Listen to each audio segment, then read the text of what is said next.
everyone, my name is 𝗠𝘆ście𝗿𝗹𝗹. Join me as we learn and unlearn things and make new discoveries. This is 𝗠𝘆scoveries.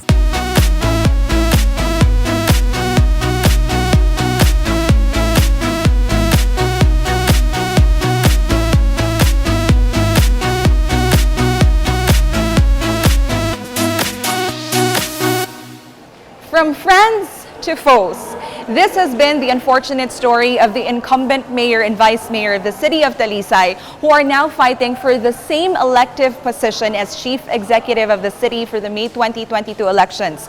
For this episode, let's discover why the mayoralty seat is so important for the both of them, even if it comes at an expensive cost, breaking what used to be a strong alliance.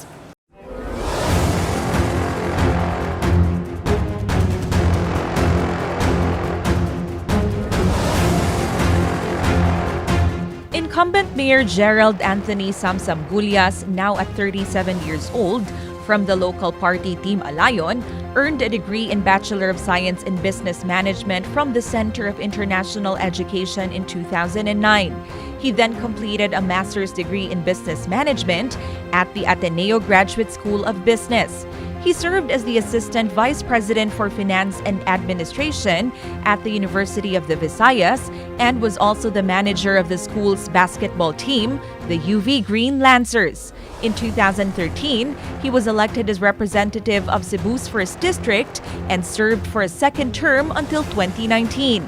He was then elected as mayor of Talisay City and is now seeking re-election this May 2022. 62-year-old incumbent Vice Mayor Alan Bucao of the local party 𝗵𝗺 Talisaynons graduated from Veles College with a Bachelor of Arts degree major in English. He then earned his master's degree in management major in business management from the University of San Jose Recoletos and then took a doctorate degree in human resources management still at USJR. His long list of professional experience include the following. He was a faculty member of USJR's Commerce Department, personnel assistant at the Visayan Electric Company, director for personnel relations at Norquist Trading Company, personnel and admin officer of Grand Cement Corporation, human resources and administrative services manager at La Tondena Distillers Incorporated, city administrator of Talisay City, graduate school professor at Naval State College Graduate School, and managing director of Perfect Clean General Services.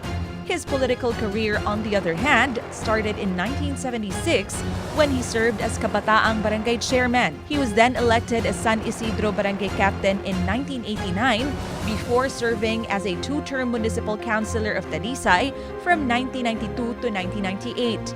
He was then elected as Talisay Municipal Vice Mayor from 1998 to 2001 and also served as Legislative Matters and Strategic Affairs Consultant. He was the first administrator when Talisay became a city in 2002 and then became Talisay City Councilor from 2004 to 2009.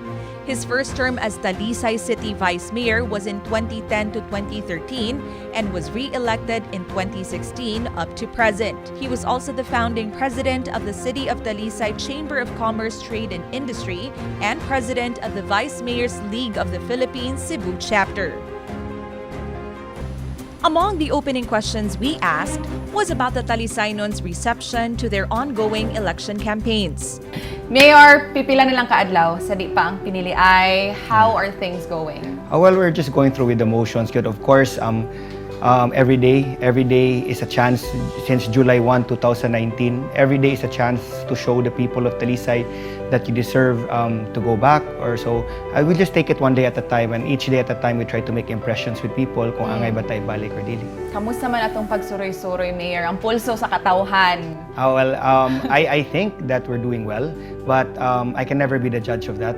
We can only see the job performance can only be based on how May 9 will go. So we'll take it one day at a time and we'll see by May 9. Mayor, it has been out in the public that you have the support of the 22 barangay captains in the city of Talisay.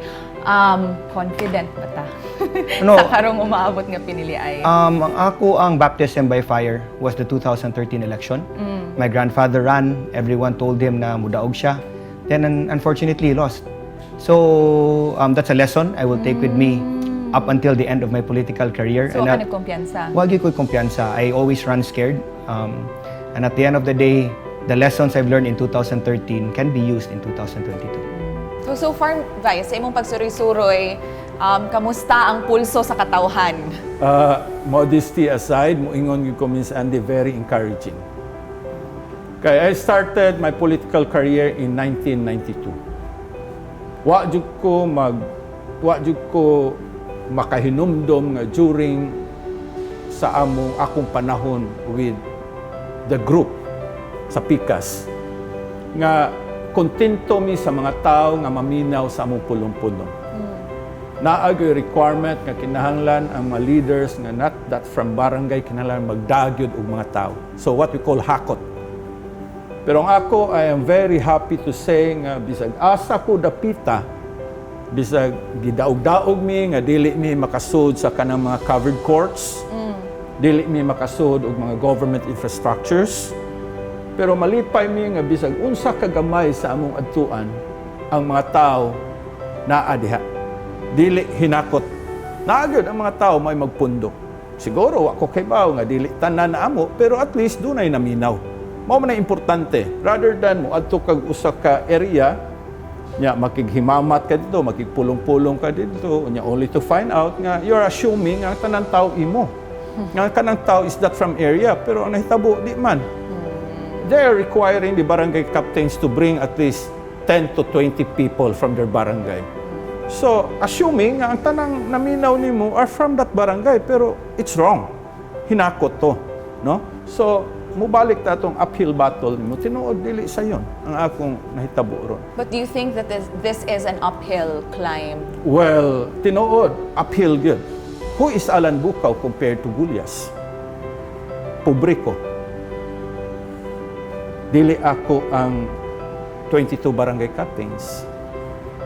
Nya, giklaim pa sa atong mayor, iya ang police, iya ang COMELEC, iya ang mga eskwelahan, mga maestra.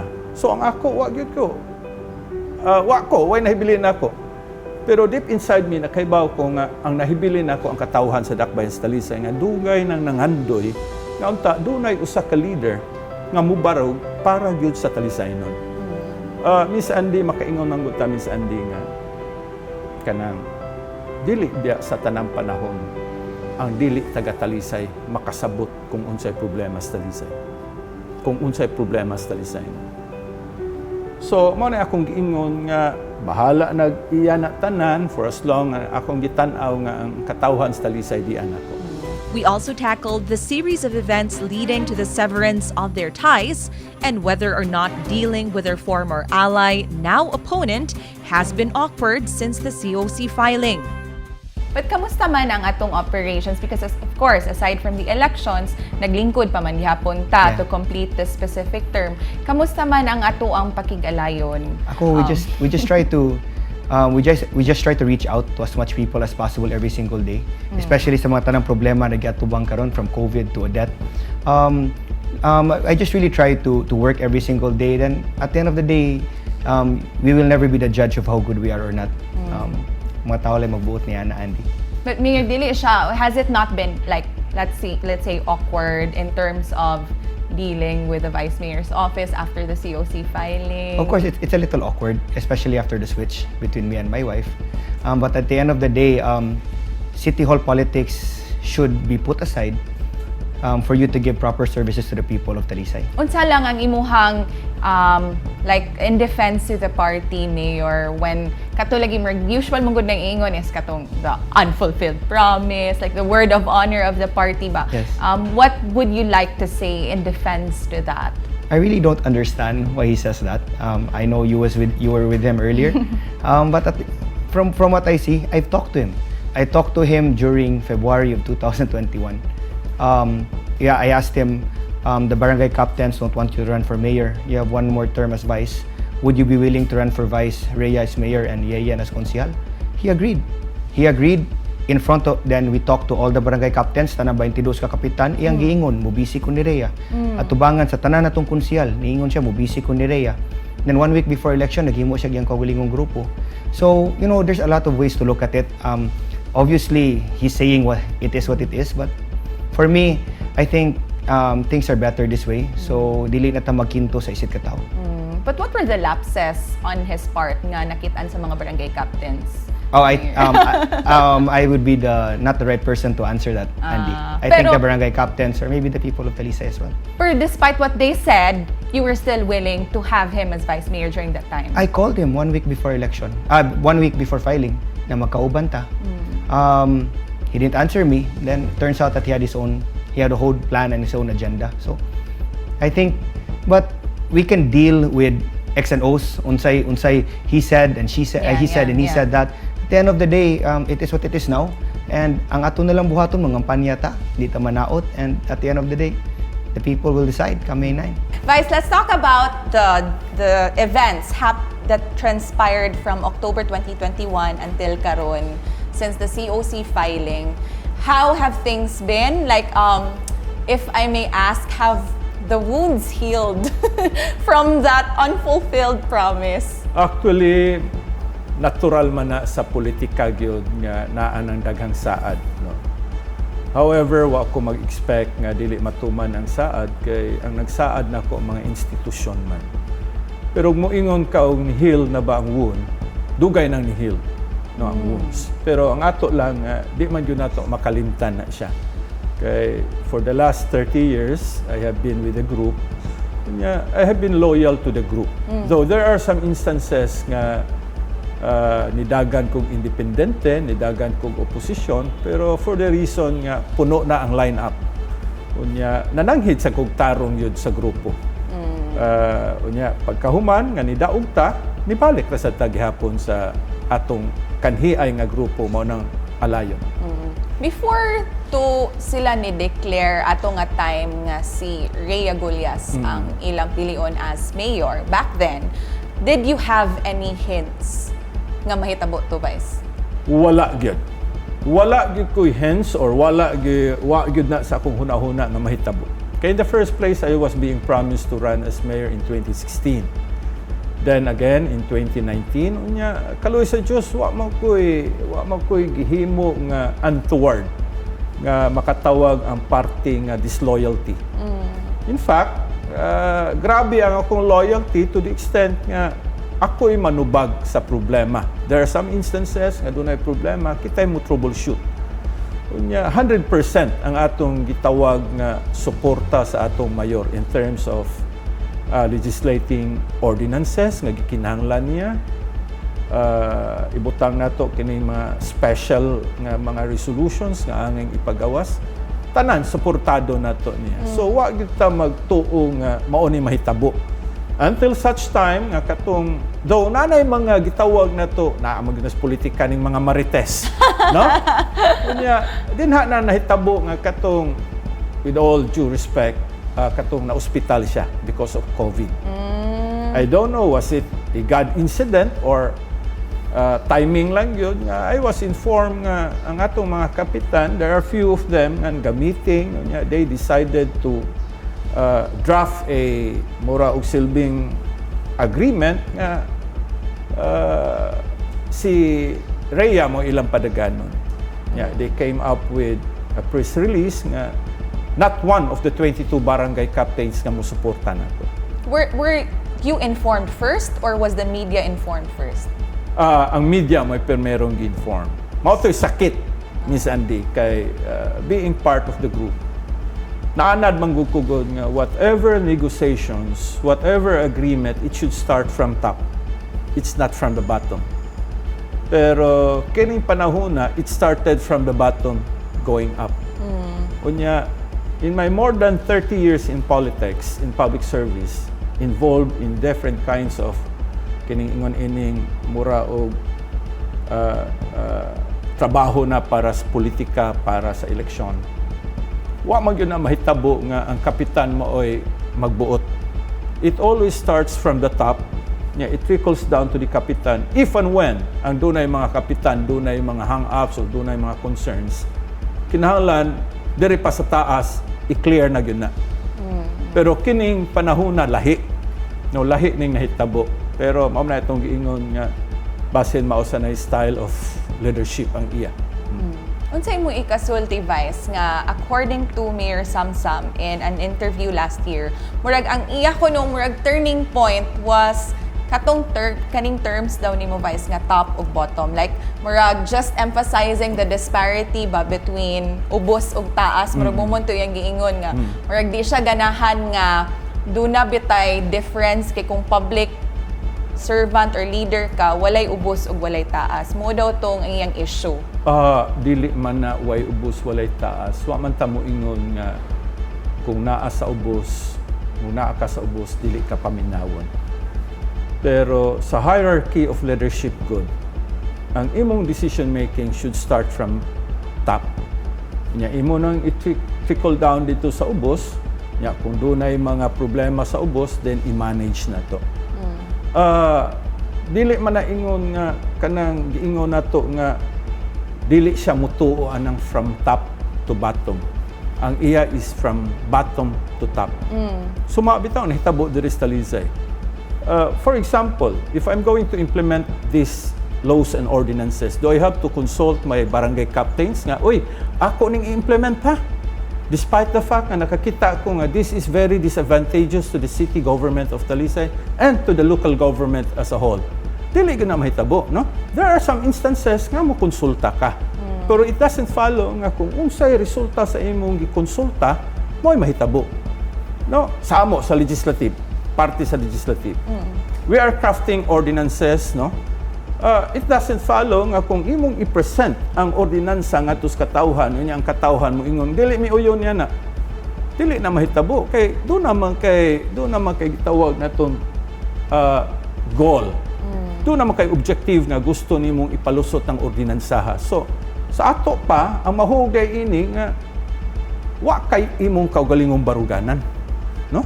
Kay as a leader kinahanglan na jud kay imong kaugalingong baruganan. It doesn't follow nga tungod kay leader ka kung unsay desisyon diri sa bottom imong ibutang natong tumanon nga di akas taas. So I refute that kind of ibutang natong thinking. Speaking of kanang kusog or isog nga baruganan, Vice, what do you think went wrong between your relationship and the 22 barangay captains? Like, namo gay uban mo ingon nga, murag you're a strict kanang murag leader daw. Do you think tungod ana or? Siguro Miss Andy mauni nga bisag ako sa akong profession as human resource practitioner. Bisag ang akong ka-associate sometimes mo ingon nga nganong nasud man kas public service nga dili maka-social nga pagkatao. Nganong nasud man kas public service nga ikaw straightforward man ka.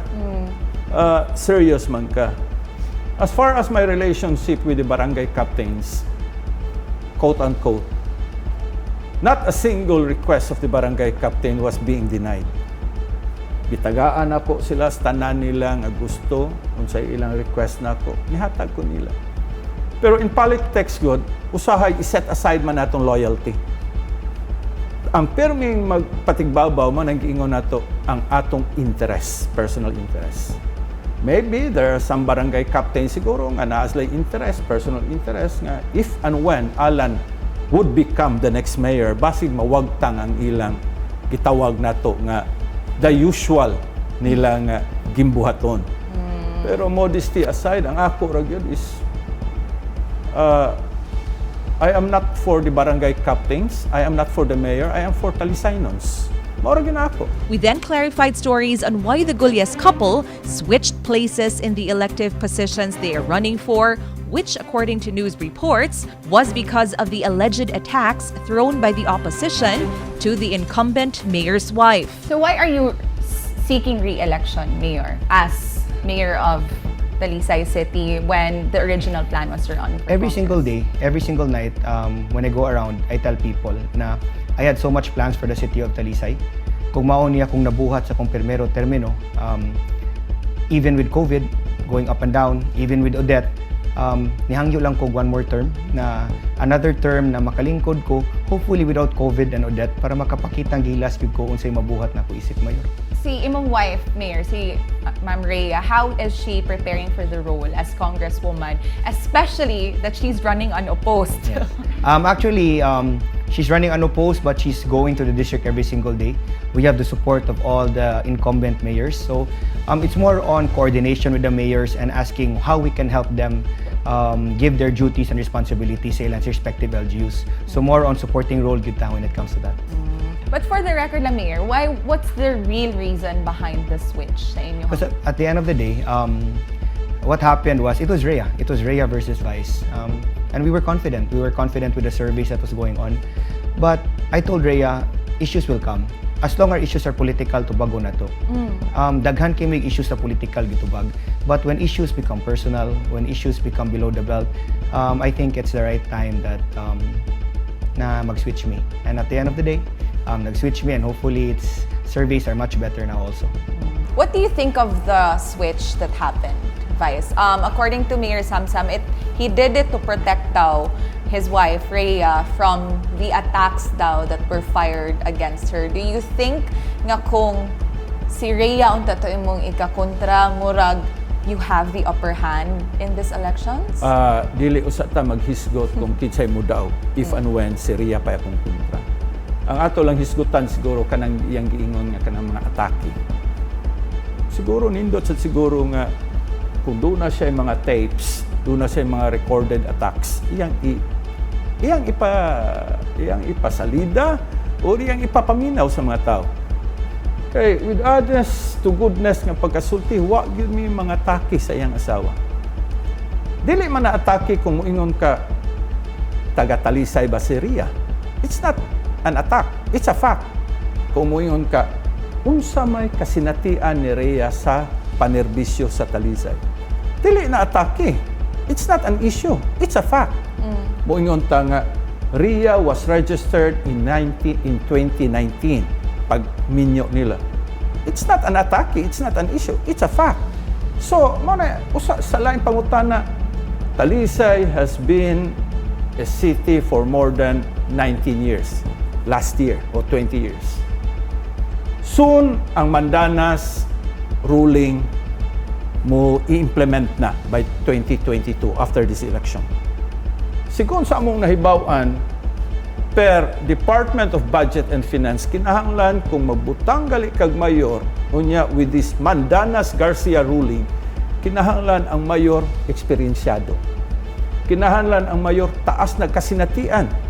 Kay doon na may daghan nga i-download nga mga function sa national nga i-devolve na diri sa local. So, nangutan niya mi kay it was sponsored by the Vice Mayor's League of the Philippines man, no. Unya mo to nangutan nami sa atong regional director sa DBM. Unya, unsa kay qualification director sa usa ka mayor once the Mandanas ruling is implemented. Ningon jud taon ang atong regional director kinahanglan ang mayor kahibaw gyud kung unsa pagpadagan ang Talisay o ang usa ka syudad. Kinahanglan ang mayor dunay kasinatian. Kinahanglan ang mayor dunay experience ng unsaon niya pagpalapad ang serbisyo despite the fact nga naay additional nga burden nga ihatag. So, mangutana ko karon, does Rhea has all this qualification? It's not an issue. It's a fact. But what do you think is the real reason behind the switch, Vice? Well, according to them, which are very reliable source at nako nga for the fourth time nga naghimo sila survey, wa gyud musaka ang number ni Rhea, no? Though di na nila ibutang na itong angkunon. Pagka fourth survey nila, last survey nila, if I'm not mistaken, Rhea got only 20%, while Alan got about 60-61%. Kanya, with all due respect sa province, magpa-survey man sana sila. Sa akong nahibawan sa probinsya, sa ikalimang survey, nga ang Talisay, Rhea got only 19%. While Alan got 59%. I believe that's the main reason nga nung mo-switch ta. Pero ang pangutana na, wa man nag-ingon sa balaod ng switching. Ang giingon sa balaod is Withdrawal, substitution. Substitution. Kung mo-substitute gali ka, that means ang imong i-substitute will go out and ikaw mo come in ka. Pero what happened to Talisay is Nagbaylo. pure and simple switching. But she's running unopposed for the congressional seat. Bisan og unopposed siya, pero but still, it doesn't follow nga tungod kay unopposed ka, you are free to switch. Ngano wala mo gi-field for that position sa inyong partido, guys? Well, I believe tungod kay ni 𝗀𝗺𝗻 nga si Samsam is very credible enough. Credible enough to promise nga wala ing mudagan kundi siya ra og iyang lolo. So there were Murag naman ay arrangement. If I'm not mistaken, I am privy to Mayor Samsam's kuan kanang ibutan kong plan. Kay maayo pa man amo relasyon. Ang iya yung plano is for him to run as congressman. Yes. Again, no, as promised. Yes. After his lolo. Unya, once ma-elected siya as congressman, iyang bukon ang 1st district. Talisay and Glanilla will become one district and Naga to Cebu nga is another district. Para paghatag og higayon sa Chong family sa Naga nga mo come in. Kay they had been promised man sad for so long na, no? Kunya nahitabo man to nga in 2013 si Mayor Samsam ay gipadagan as congressman unopposed. So, mao na nahitabo ron nga there was an arrangement, I believe, kung mutug-an lang tinuod si Mayor Val, no? Nga ang ilang arrangement nga kung si Sir Eddie lang o si Mayor Samsam mudangag congressman, Val Chong will not run as for Congress. Okay. So, tungod kay nagtuo man si Val nga mo na mahitabo ngayon ang tumanon, so wag yun nidagan. Pero sa diha nga last minute na sa substitution, ila mang gihimo. Kay lahi man to ang final submission sa Certifico de Candidatura is October 15. Unya ang last date for substitution is November 15. So kung wa ka maka-file anang 16, definitely di ka maka-substitute. Yes, So maunta na logic. Di ba? Maunta na logic. Pero sa ngaan lagi nga mao man atong giingon nga sometimes good daghang bugado, daghang interpretation sa balaod. So para nako kanang switching is different from substitute. Moving forward from their political rivalries, we discussed what their plans were for Talisay City if they get lucky in the May 2022 polls. So, unsa man imong mga gustong ipadayon for Of this course, next term? The start was always first of all, for people to trust government. When people trust government, they will invest in government. But as a matter of fact, daghan kay negosyo na ni-invest karon sa syudad sa Talisay. Ang akong paglantaw inuani ra gyud kung mga tao, mga negosyo mo invest sa Talisay, buhis ang musod diri kanato. Ang buhis mo na mahatag nato benepisyo sa katawhan. And with that buhis atong naigasto with proper tourism. I think Talisay should be a tourism gateway to the south. Before mo adto kag Uslob, before ka mo adtog Simala, ano di man ka pwede mo agig Talisay mo kaong kag lechon. Actually karong March 26 during the Takas we'll be opening our Poblacion Park. It's designed by Vito Selma. There's a boardwalk there. And hopefully that's the start of something great here in the city. Let's talk about specific projects and platforms that you intend to pursue for, if given a chance to serve for another term. Unsa man ni sila, if you can lay these out? Actually, tourism good. Tourism for the city of Talisay. Talisay should be the gateway of tourism to the south.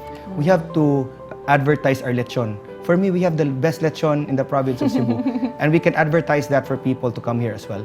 Because when tourists come in, economy goes up, and the people around the city of Talisay makabenepisyo tanan niya.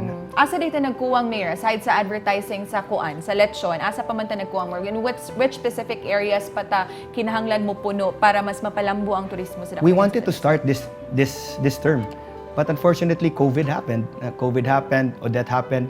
But hopefully, we can get another term to get things to start things all over again. What do you think are the other aspects, aside from tourism nga, imuhang, you're saying is that imong gustong jung tutukan for the next term if given a chance. What are the other aspects in terms of developments in the city of Talisay that you'd like to focus on? Invest in children. Invest in the kids. They are the future of the city of Talisay. We have to invest in education.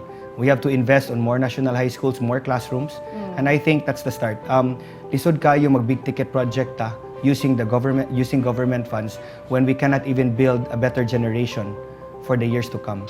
So it's important to invest in children, invest in education, and I think that comes from my educational background because of the University of the Visayas. Budget-wise, naatay pundo para ana Mayor? Like Yes. pagpadungang og mga schools or sa man imong... Naagyo budget. Akong kaatbang sige ingon wanay kwartang syudad sa Talisay, but we are ready to show the people na kaya gyud nato mohatag og saktong benepisyo kanilang tanan. In terms of extracurricular activities for the youth, aside from the academics, asa man nga areas nga pwede silang mo prosper? Usa gyud na nabantayan ako na wala kay natagag dungog, daghan kay Talisaynon na karon nag-eskwela sa Manila because they are very good academically and in sports as well.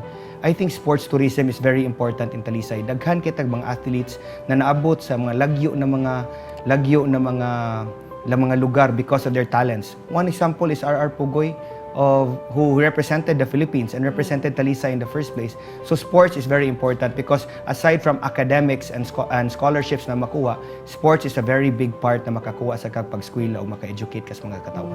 So you plan to Invest hold in mga leagues? Yeah, invest in sports. Hopefully with COVID na mo minimize, we have to invest in sports.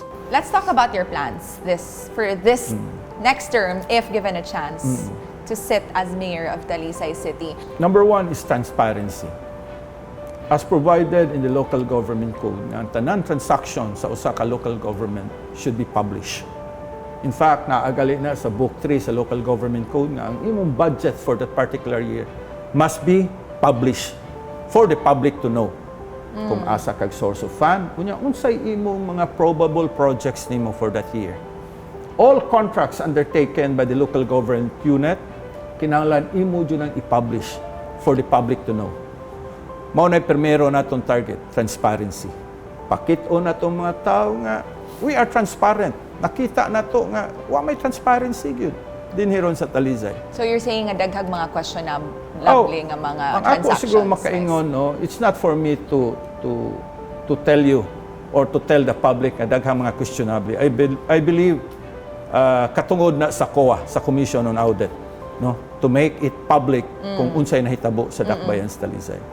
So, number one is kining gitawag natong transparency. Number two, kining atong education. Ang atong Talisay City College has been promoting naatay dako nga scholarship. Nya kung si Alan Bucao mamayor mawagtan na ng scholarship, which is ibutang nato non-founded, no, not founded. Kay ngano man national law man na nga naatay scholarship diha. So bisag kinsay mayor na scholarship diha, i-increase nato ang number of courses nga atong i-offer diha. Nya kinahanglan di nato i-politicize ang Talisay City College. Kwao na itong mga politiko diha. Kanya manguha tag mga maestro, mga professor nga dili mga retirees, kundi mga batanon nga makahatag og saktong pagtulunan ngadto sa atong mga estudyante. On teachers, nahimo man ninako when I was in corporate. Tabang sa atong mga teachers, atong enlarge ang ilang horizon in terms of academic academic advancement nila. Instead nga atong mga teachers ipadaan nato dito sa mga big universities sa Cebu City or elsewhere, ang mga professors may dadon nato sa Talisay dinhi. Para ang atong mga maestra anhin na lang sila dinhi, maghimog masteral, maghimo og doctoral anhin na lang sa Talisay. Naman tayo daghang classrooms dinhi. We can utilize that classrooms.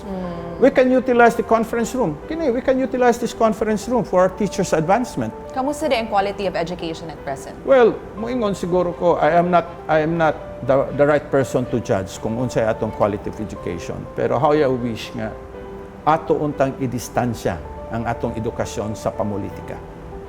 Mao na diya. Gihapon sa mga teachers, there are teachers nga tuwa masahin sa mga far-flung barangays sa Talisay. Dili taon maka-attend sa ilang klase kung kusog ang uwan. Dili makauli kung kusog ang uwan niya kanang mangitngitan na. So we are planning to construct dormitories sa mga teachers bisan din sa ubos dormitories para kung doon na sila overtime man, kinalan din na sila muuli. So, focus na sila sa ilang trabaho. Napatay daghan. On urban poor, matong urban poor. Musugot sa dili atong urban poor, if I'm not mistaken, our FITCUDA, kanang Federation of Talisay Urban Poor was organized in 1998. I was then the vice mayor and the mayor then was Soc Fernandez. 10,000 na kabuok ang ibutang natong urban poor diha nga nang-apply. Until karon 10,000 gihapon. Unya, it is sad to note nga ang karaan nga nang-apply naa gihapon diha. Ang bag-o nung nang-apply nga they are not from Talisay, mga dato nga nias Talisay, mga opisyales o mga empleyado sa Talisay, maunoy na tagaan og mga priorities. No? So, i-depoliticize na to ang urban poor. Tagaan na to higayon nga ang mga pobre maugyoy makapanag-iya. Nya, it's not, dili lang kutob diha. Ang ato, musugotag sa dili, every time nga na itolis, na ikawat, urban poor, dayan may atong pasanginlan. Tungod kay gikan sa pobre tang. Why don't we come up with alternative? Butangan na to ang atong mga urban poor community daycare centers para makita na to ang pundasyon sa atong mga bata nga sakto ang pundasyon, daycare centers. At the same time, para dili na malingaw ang mga inahan og hinguto, no? Doing nothing.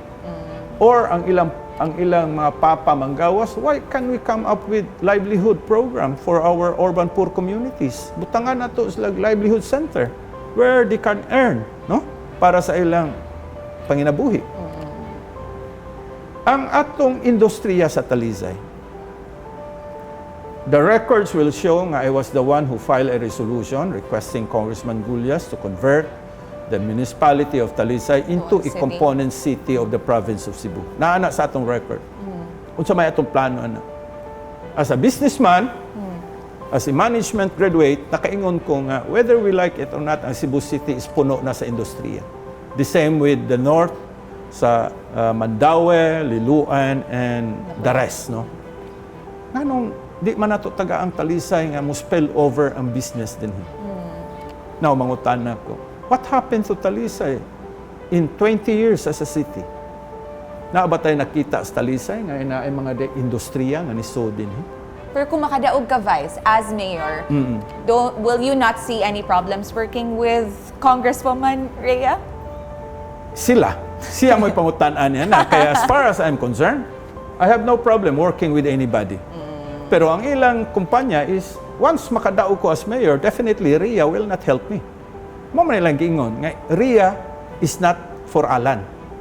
So definitely, di gid siya mohatag project. Pero ang ako pangutanan niya na, nga, ang iyang pagdagan is to serve not only Minglanilla, Naga, San Fernando, Cebu and Karkar, pero Talisay also. So definitely, whether she likes it or not, kinahanglan, mububo yun siya proyekto. It doesn't follow nga iyang iagin ako, okay lang for as long nga dili niya biyaan ang Talisay. Ako, I firmly believe nga with my resources sa Talisay, hopefully, unya, ma-trigger nako ang economic activity sa Talisay. Unya, ma-manage nako thoroughly ang fiscal sa Talisay. I believe that's more than enough to work for the betterment of Talisay. We asked both candidates how they plan to rebuild Talisay City's economy after the negative impacts caused by the 2-year pandemic. Sa imong plans, if given a chance to serve for another term starting this elections, Mayor, in terms of opening the economy, like letting it bounce back, especially after the more than 2-year pandemic, given the current circumstances nga, na-downgrade na ta, ana ba, marag medyo luag-luag na itong paghihop. Let's start with ecotourism. Tourism is a big part of an economy of a certain LGU. We have so much to offer in the city. We have the landing. Ngano sa Leyte, sikat man kaayo ang satuwa dito na naabot ang mga American. MacArthur. Ngano dili man na pwede na tumabuhat diri sa city. And you compare it with the lechon, and that's why we're doing the lechon park. So tourism in Talisay will go up. When tourism goes up, economy will go up. And ang kwarta mo tuyok na lang sud sa Talisay. Biking is very important. Sports tourism is very important in the city as well. You can bike You can bike na atay murag sleeping dinosaur dito sa Manipis. Butangan to na to viewing deck para mo sanay kalingawan sa mga tao. Tourism for me is important. But at the end of the day, lisod man kayo kung tourism ra sa isgutan. You have to look at the social needs of your people. You have to look at ansay mga kailangan sa matag barangay. Because para nako, di man good one size fits all. Hindi siya t-shirt na one size fits all ang taga-barangay. Lain-lain and customize yung approach taga-barangay. Lain-lain nila mga kailangan. So, that's what you have to do as city mayor. Kuan Mayor, in terms of opening face-to-face classes in the city of Talisay, what do you intend to do? We have given the concurrence to open 13 schools as far as face-to-face classes is concerned. DepEd has given their recommendation and I have given my concurrence that 13 will open. They're going through the motions now to the process with DepEd. Then hopefully maka-open na taniyan. Unsa pa may kuwang sa uban nga murag wala pa naka-achieve sa mga requirements sa Department of Education sa ubang schools? Na may giingon ng DepEd na naman to certain requirements like walay case diya for a certain number of days. So, we'll take it as it is. We follow guidelines and we implement those guidelines set by the national government. In terms of katong mga requirements like facilities, hand washing areas, katong mga gikinahanglan gyud nga pang lay down sa Department of Education. The city government through the SEF will be willing to help all the schools and we've been helping them from the start of this administration. As a parent, Mayor, do you think that it's about time gyud nga mobalik na tag face-to-face? Because people are saying mong na you see children in the malls, you see children nga naglaag-laag, why not resume na gyud ang Ang ako nang stand, it's a double-edged sword. People will say yes, people will say no. But ang ako ang stand as mayor is we wait for the guidelines from the national government and see what we can do moving forward. So how do you plan to rebuild the economy following the pandemic, Vice? Given the current circumstances nga ubos na atong mga kaso sa COVID, what are your plans in inviting investors over and especially mga tourism pod sa Talisay? How do you what's your strategy in rebuilding the economy of the city? Number one, offer tax holiday for ibutang natong big ticket investors. Ikaw may mo facilitate nila din dili ni mo lisod-lisod in terms of permits and licenses, business, unsa pa na ilang pangayoon din mo lisod-lisod but rather ikaw intermediary between the business and the government. Tagaan mo sila sa tanang liway sa ilang gusto. Dili ni mo lisod-lisod.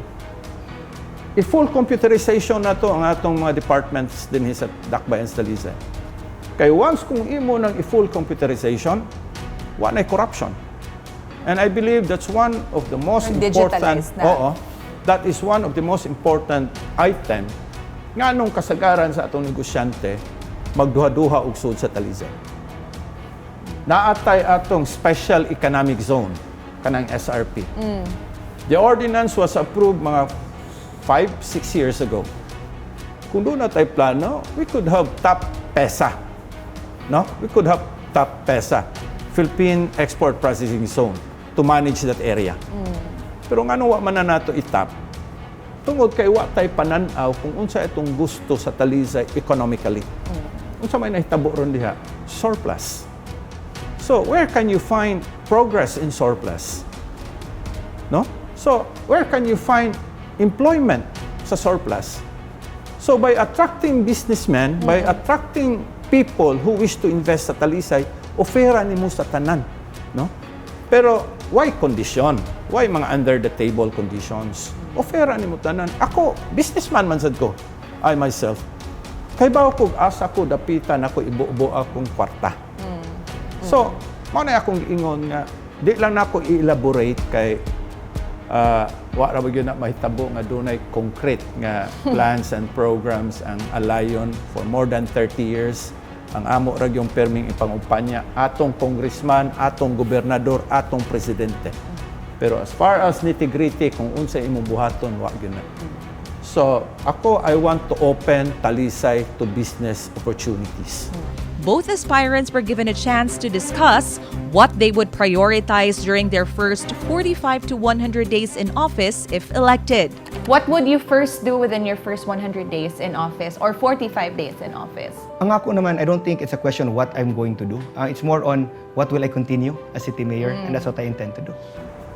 Kung mahimo nga in my first ibutang na nato in my first 45 days in office, full computerization na ta.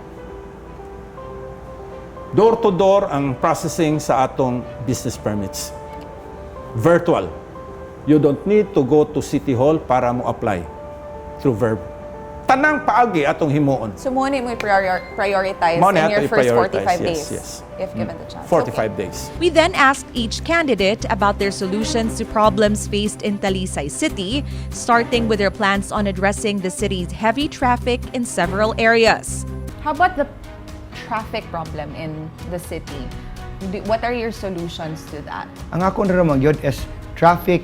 Ang first gibuhat yun nato, it was unpopular during the first days of my candidacy. Atong wanay parking sa bunok. Wanay tricycle ya ubos sa overpass. And the most important thing is to delegate to people who know how to do their jobs. That's why ako yung gikuha si Joy Tumulak. Joy Tumulak is a traffic czar. He is the city toda. And ako yung check na tabang as far as the traffic situation is concerned. Asa magparking yung mga auto, asa mga terminal sa mga tricycle, and so on and so forth. In terms of the narrow roads, kay murag mo usual comment sa Talisay nga usa sa reasons na nakapadala sa traffic mayor ba kay murag dili kay na nakalapad ang mga daan, especially sa mga interior portions. Unsa man ang imuhang ikasugyutan? Ang ako ramang yun no, it's so easy. When I was at the mayor, it's so easy to say that dapat nato i-widen ang roads. But the problem is, ang namuyo sa kilid sa dan, puro naman ang mga balay. It's a long time problem that they intend for me to solve during my 3 years in office. It's a perennial problem dating 10 to 20 years ago. But they own the land? Unsa man ni? Kuna, na may mga balay. So dapat palito na mga yutaa. Then negotiate ka sa tanan na namuyo kilid sa dan para ma-widen. It's a very difficult situation.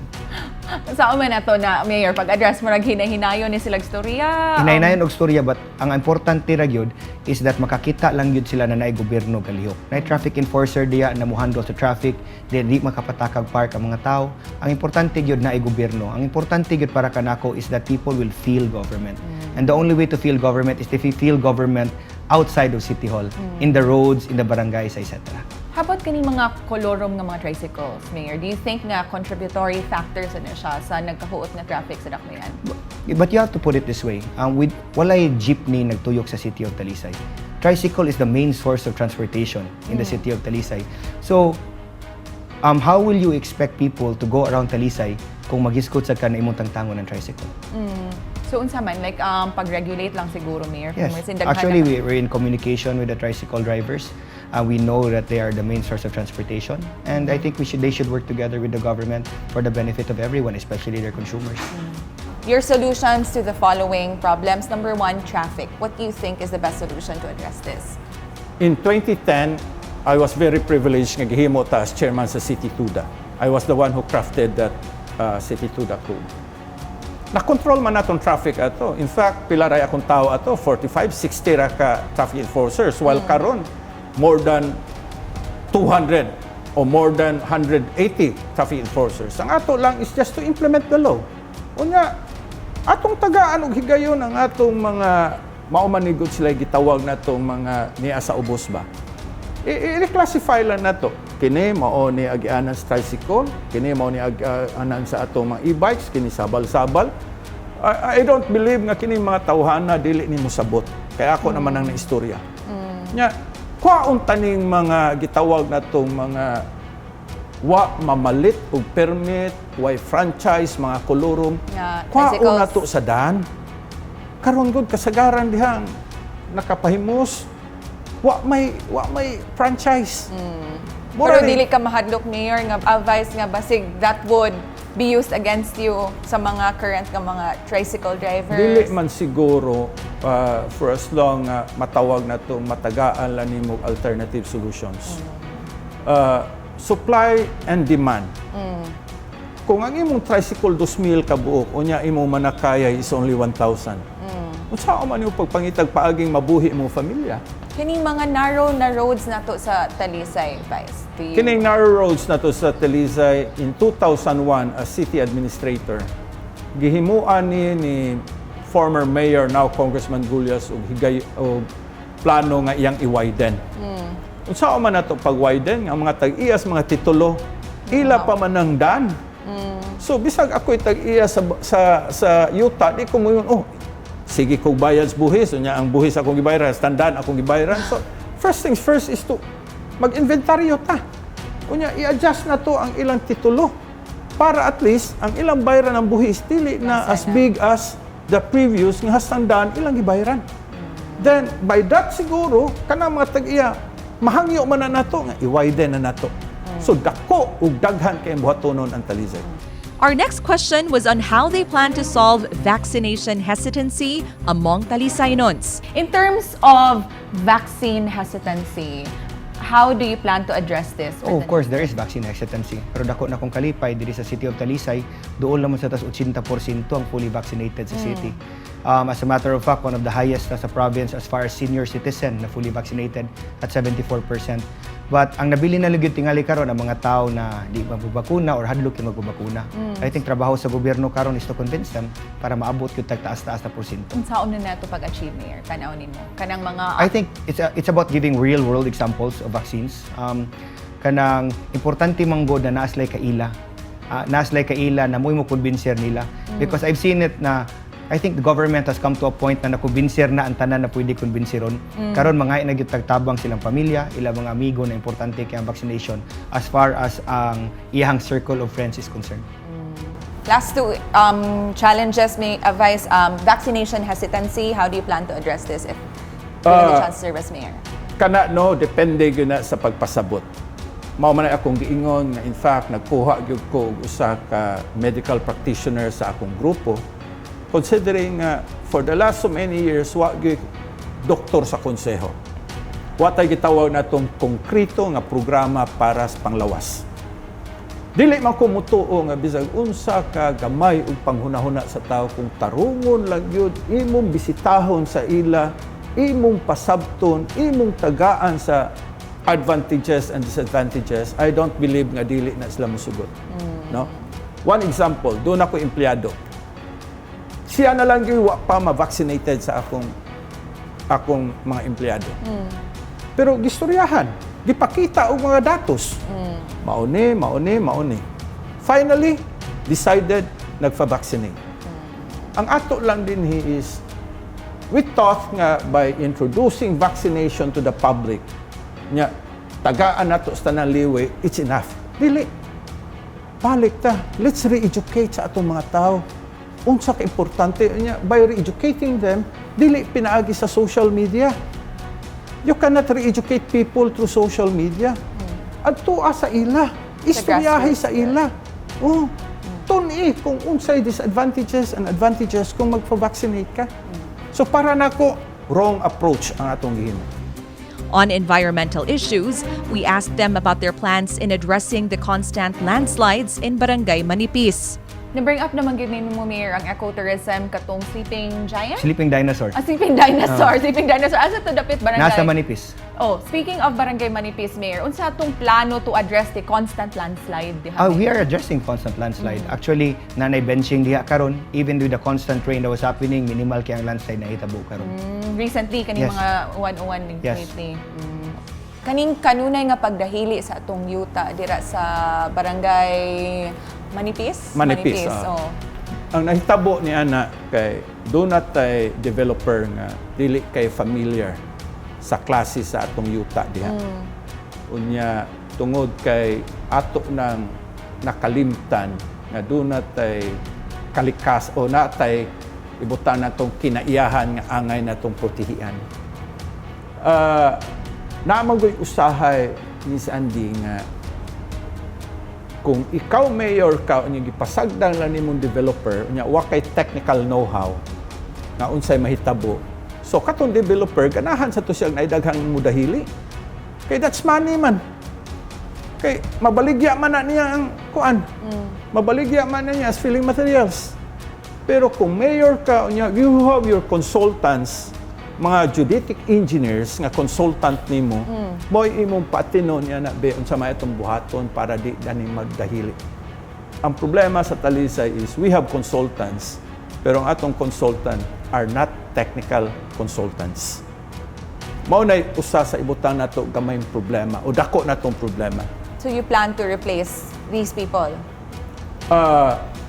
As what I did sa ako nga legislative, na ako'y consultant na abogado, na ako'y consultant sa micro-enterprise, na ako'y consultant sa education. Kana mo ay kinahanglan nangita tag consultant nga technically kay baw sa ilang field. Dili ng consultant nga political accommodation. There were 2 questions which were specifically tailored for each candidate. For Gullas, we asked what he saw were the greatest challenges during his current term.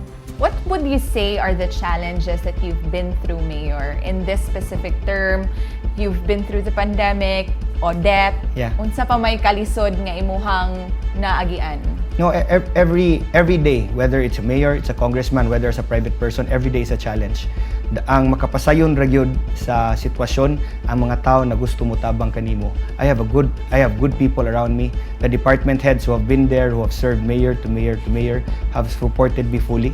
And I think if there is success in this administration, it is not the mayor but the people around me. For Bucao, we asked him what his plans would be if he turns out unsuccessful in the upcoming elections.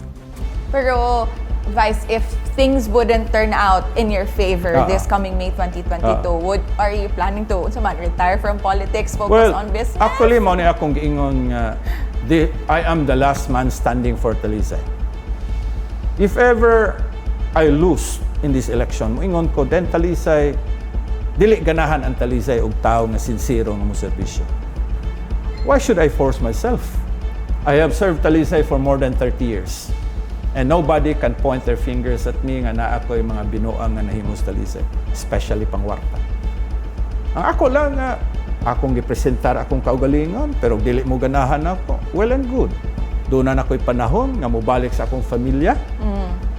Definitely, Ma'am Andy, mao ni akong giingon. If ever dili ko tagaag higayon sa akong mga igsuong Talisaynon, definitely mobiya na ko sa Talisay.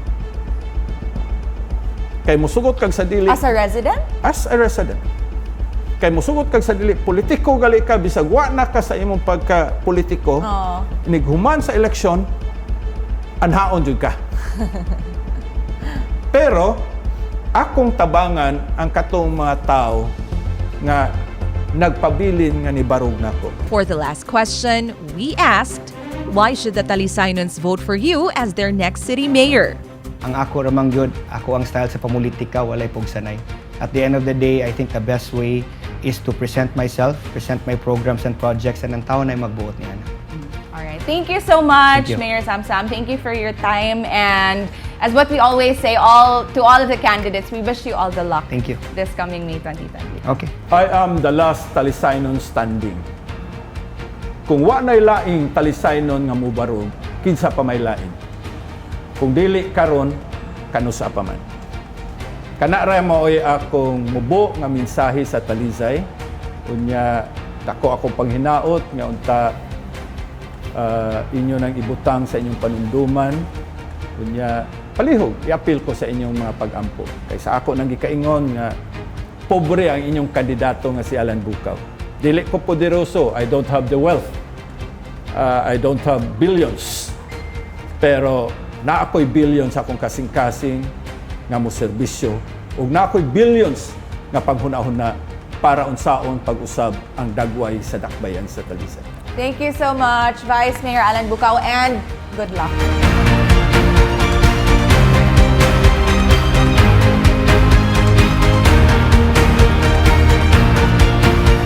So who really is going to be the last Talisaynon standing? It's up to you to decide.